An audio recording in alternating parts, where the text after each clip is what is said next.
Ladies and gentlemen, welcome back to another edition of the Sick Podcast Talking Titans. Just me today, but thankfully, of all three of us, I think I'm the one that cannot shut the hell up the most, so I won't have any issues finding lots to talk about today on this edition of the show. Juliana, start us up. Turn up your volume. Because you're about to listen to The Sick Podcast. Talking Titans. Levis towards the end zone. Got a man. Touchdown. Wow. And it's the fourth TD pass of the day in the debut of Will Levis. The sickest Tennessee Titans podcast. Sick! It's gonna be sick. Ladies and gentlemen, welcome back to another edition of the Sick Podcast Talking Titans. It's just your boy Sal today. It's been a while since I did a show by myself. I think probably almost a full season. I think I remember doing a show last season with Tannehill still at the helm by myself. But nevertheless, guys, first off, please do excuse me. I'm a little under the weather still. So if you hear me trying to catch my breath while I'm talking and struggling a little bit, your boy's getting over quite an illness. So just bear with me. But as always, guys, welcome in. We are a week now almost removed from our second loss of the season against the New York Jets. A lot of time to marinate what happened. Listen, the reality is this, guys. This team has not gone 0-3 in 15 years, okay? The 2009 Titans were the last team to go 0-3 in this franchise's history. If you're asking who the quarterback was of that team, it was Kerry Collins. Now, ironically, that team wound up going 8-8 and won like pretty much every game of the second half of their season. But, you know, that's not really the point. The bottom line is it's very difficult to go 0-3 in this league, no matter how bad you are. Because at the end of the day, you know, even if you find a way to be miserable throughout the entirety of the year, when a team goes 0-2, they kind of know their back's up against the wall at this point, and you see just maybe a little bit different sense of urgency in that third game. Like, just look at the record books. There's not thousands and thousands of teams that have gone 0-3. There's thousands of teams that have wound up with 4 or 5 win seasons. But after an 0-2 start, you're supposed to put it in a different gear than the other team is in, unless that team, of course, is 0-2 as well, which won't be the case, luckily, this week. But you know, in fewer words, guys, this team needs to find a way to win.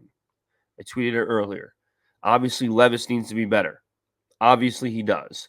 But if this team goes 0-3 for the first time in 15 years, this team, the team that we've had all this optimism for, somebody's head's got to fucking roll. That's just it. You know, we can't put, honestly, we can't put, and I couldn't wait to come on here and say this because it just really is the truth. You can't put every bit of this 0-2 start on Will Levis. You cannot. In fact, if you put this season in a vacuum, the short part of it so far, I mean, we're talking about 2 bonehead plays that combined probably cost us 6 points. Now, in the grand scheme of things, of course, those 6 points could have been monumental, changed the way the game is played by the opponent, this, that, and the third.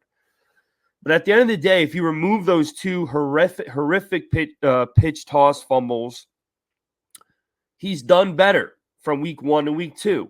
The things that have not gotten better is the protection, whether it be his left side or his right side. The first week, it was mostly his left side. Now it looks like his left side got better, and his right and his viewable side is a disaster. So, you know, Bill Callahan's got to get this together. He's got to get both sides working. But there's so many things that we have to put in perspective of why we're 0-2. Special teams. Oh my goodness, how bad has special teams been to start this season? I mean, we thought Jaquan Jackson was going to be Devin Hester-like, and he's been pretty terrible. He's made some pretty boneheaded decisions so far, whether that be not taking a fair catch or running or cutting upfield instead of going more outside when he has a potential angle. I mean, obviously, I'm not a football coach. I'm not on the field, but at least from where I'm sitting or where I'm watching on TV, he's missing some holes, in my opinion. Now, I mean, those are minor at the end of the day, but the biggest part of special teams that is not minor is the fact that we fucking give up a block punt every week now. That's our new thing. I mean, we've had how many block punts in the last calendar year now? In the last 12 months, at least. I know 3 for sure. The one last week, the one before that, and the one that got our punter's leg fucking broken in half. So that's 3 too many. And now we're starting our year off with back-to-back weeks with it, which I don't remember when the last time that's happened. I'm sure someone that's deceased now was probably president. That's a guess. Probably happens more recently than that. I'm being sarcastic, but it's unacceptable in every single possible way. So yeah, of course, Levis has got to be better. He can't fucking literally toss the ball to the other team in the red zone. Can't do it. Can't win with it, as Herm Edwards would say. Can't win with them, whatever the hell the quote was. But so much more needs to change, and so much more is looking like the same old Titans of 2023 and before. One thing I missed, which I should have brought up over the past week, the clock management during that Titan Jet game, which I was present for, as well as Jarrett Vinn and all of us at the Sick Crew, was horrible. It was horrible because you had trouble getting offenses or getting points on the board, getting touchdowns. Your defense has been very strong all day.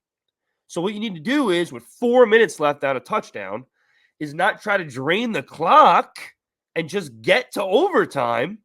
How about you score quick? Or you don't score and you have another opportunity to get the ball and score. You wanted to put the Jets on the field. Now, Rodgers outplayed you at the end of the day, and we expected that. He made more plays. He dropped more dimes. But you still wanted to put your defense on the field as much as possible. I mean, you guys understand what I'm saying. Not as much as possible, but you wanted to continue to give them opportunities to give you better field position, to flip the field. Scoring was important as well. But you guys know where I'm getting. They took the entire 5 minutes to try to tie the game. Dumb. Just not a smart thing to do when you've had trouble getting the ball in the red zone and putting it in the fucking end zone. We have, I think, 0 red zone touchdowns right now. All of our touchdowns have come outside of the 20. I could be wrong, but I believe that is the stat right now. That's embarrassing after 2 weeks. It is. Unless you're a bottom 3 team in the league, then it's the norm. Are we? I don't think we are. And I hope we are not. So, a lot of things need to change, but it starts with Levis, and he knows that. He knows that. So hopefully everything comes together and we take technically another step forward from the week prior. Because again, as bad as that Jet loss was, and now once we really needed it, I think in the long term, there was improvements. Okay. His pocket presence got better from week 1. His left side, which was obviously is the most important as far as the O-line, got better from week 1 to week 2. Now, like I said, the right side was a disaster last week, and that needs to get straightened out. I know you got some issues with who the hell is going to be there, and it's this fucking carousel wheel, but that needs to get better. But there were improvements. There were improvements from week 1 to week 2. And, you guys understand, I'm trying to be optimistic here. You have to be. You can't throw in the towel on a season like this in fucking September. So even if we lose this weekend, which if we do, and it's to Malik Willis, God help everyone in this fan base, everyone. It's going to be a civil war inside the Titans fan base, as you can hear my stomach rumbling. It's going to be a civil war, to put it in perspective. There's going to be people trying to cancel each other every day over shit they're going to be fighting about if Malik Willis goes to Nissan and beats us. Now, there's a chance Jordan Love plays. And I hope he does, because I want to see your best. If we're going to do anything, if we're going to take the next step, shortcuts can't be an option. We need your best, and we need to beat your best. So I'm not going to be disappointed in any way if we face Jordan Love. Our defense should dismantle Jordan Love. Our defense should dismantle anybody right now. But our offense can't put points on the board, so they got to be perfect for us to win games. And that's insane of us to ask of them, to be perfect. And for some of you, I'm going to try not to be rude, but some of you that say this defense is overrated and not as good as you say, you're just not watching the same sport that I'm watching. Okay? Yeah, obviously they're still letting up some points. But if our team was able to be successful situationally on offense, everyone we face would be forced to throw the ball on every down, and eventually we'd be able to just wear them out. I mean, this defense is that good. This defense in the first half of games is basically unscorable on. As of now, knock on wood. But right now, to start a freaking game off, the first half hour, you can't get anything going against this football team. And we saw on Thursday night that Jet offense got some playmakers, got some production. They look like they're a pretty good offense. You know why they didn't look like a pretty good offense up until that point? Because they faced two very good defenses. Some might argue great defenses, as in the Niners and the Tennessee Titans. Patriots are supposed to have a pretty good D. I think they do, and they shit all over them. So what does that tell you about our defense? It's fucking good. It's really, really good. It's one that if you have some playmakers on offense, you could find yourselves playing football in February. If I remember correctly, that's the month the Super Bowl is in. Yeah, that's not going to happen this year, guys. We all know that, unless Jesus Christ himself decides to bless us and say, you know what? Enough's enough. Let the Titans be the best team in the league. They got the defense. Just let Levis start throwing the ball the right way, and they block for him, and Pollard and Spears start having 200 a game. Just let it happen. Unless that happens, we're not winning a Super Bowl this year. But my point is, with this defense, this is a possibility. T'Vondre Sweat is really good. He's really good. And I owe him a big-time apology. And if I have the honor of ever meeting him, I will gladly apologize on the spot. That motherfucker, he looks like Albert Hainsworth. Prime Albert Hainsworth. And next to Jeff Simmons, I mean, you could talk about a fucking Nashville curtain with those two, potentially. So the pieces are in place. We got to get Levis in order. We got to get our special teams right. And I'll put this team up against anyone in this league. Anybody. Either conference. So that's where I think we're at. And I hope that rant, which I'm so happy I was able to do, gave you some optimism, because I'll say this, no matter what, I'm still excited to watch Will play. It probably sounds dumb of me to say, considering this is 2 weeks now. He's done the unthinkable, and tried to do a shovel pass to the sideline in the red zone as a professional football player. But I'm still excited to watch him play, because you could just tell how bad he wants to be the man. Now, some of the things he's doing right now, or some of the things he's done after the way he's played in the first 2 weeks, like, it's getting kind of tacky now. Now, it looks like he's taking a step back, which I really, really love. And you're not seeing flashy promotions, commercials. edited videos on IG and every interview he'll take the last half a month. He seems to have been much more reserved now, which I said he should do in my rant in the car after week 1. I doubt he saw it, even though there's 100,000 views. But anyway, I digress. My point is, it looks like he took a step back from being the Mayo man, which that is really good to see. And you can tell he really freaking wants it. He really can. And if he can stop fucking throwing the ball to the other team in the air, horizontally, looking like Superman, then we could fucking win some games. We can win a lot of games. Pollard's running great. Spears looks like he might be banged up. We know we can see a lot better from him. Chig is catching balls. He ain't dropping nothing right now. Now, we'd like to get him more targets, but great catch in week 1. Ridley with maybe the catch of the year. Going to be a top 5 catch of the year that he made last week. I mean, that ball was invisible to him when he caught it. He could not see that ball. He found it. And that was the top 5 catch of the year.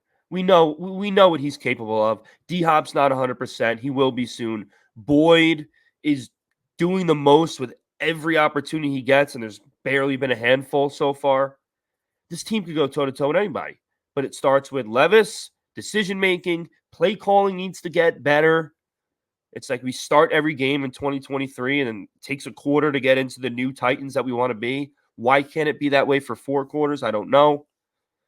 But, there's not a lot of screws that need to be tightened. There's not, no pun intended. There really isn't.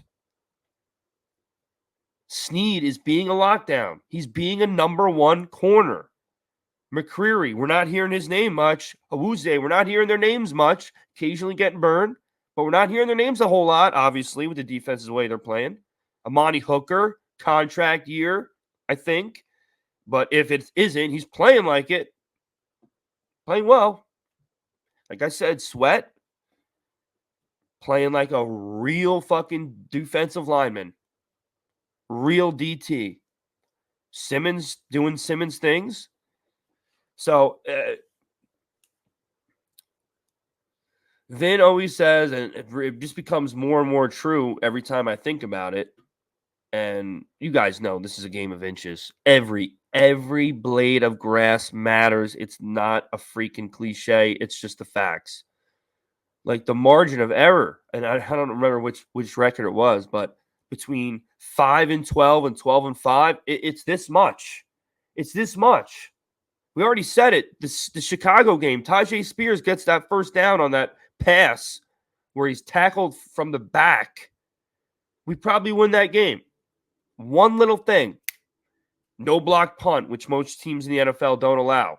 Probably win that game. Just like that. So things can turn dramatically. Do I think they will because we're so new as a team and we got to gel more, maybe a whole season? Yeah, I don't think it's going to happen this year, but it's possible. I'm going to root for it. I'm going to want it to happen. And that's what we all need to do. We can't throw the towel in on Will Levis. We just can't. We can't, guys. It's not like we're coming off of Tom Brady. And either you're Tom Brady or you're out of here. No.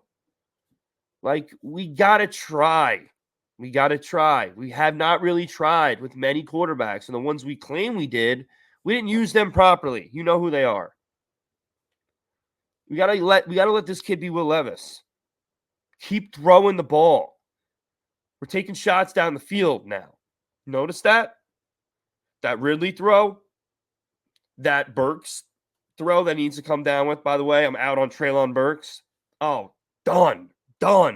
He's a waste of a player on the squad, on the 53. But my point is, these shots you're taking down the field, you saw once every 4 weeks in the previous teams. You never saw shots down the field, ever. Now, Tannehill's arm was pretty shit, in my humble opinion, which might have been why. But Mariota, never. How many Mariota deep throws can you remember? Forget about if they were completed or not. How many throws do you remember Mariota just letting it fly? None. Zero. I was his biggest fan. I call myself one of the biggest fans of this team you can find. I don't remember any of Mariota's, see ya. Couldn't tell you. Don't remember it. So the fact that we're doing that right now with this kid, his first year as a starter, if nothing else, we're a different kind of we're trying to be a different offense. So, like I said, hopefully everything I just said you looked at as a positive. That was what I wanted to accomplish today. And we got to win. We have to win this game. We have to win. I cannot go 0-3. I cannot. This season will be over in September, and I'll start looking at fucking players in college. I can't do it. It can't happen. Can't happen. So say your Hail Marys, no pun intended as well, our fathers, and let's get ourselves a dub. And that's about it. So 20 minutes in a flash, flies when you're having fun. Obviously, we will be live tomorrow afternoon, right after the game ends, and hopefully we'll have some really, really happy looks on our faces because we deserve it. We deserve it, guys. The last 12 months, I mean, when's the last meaningful Titan win we've had? Certainly wasn't the Jacksonville game, which was how many months ago? It's been a while.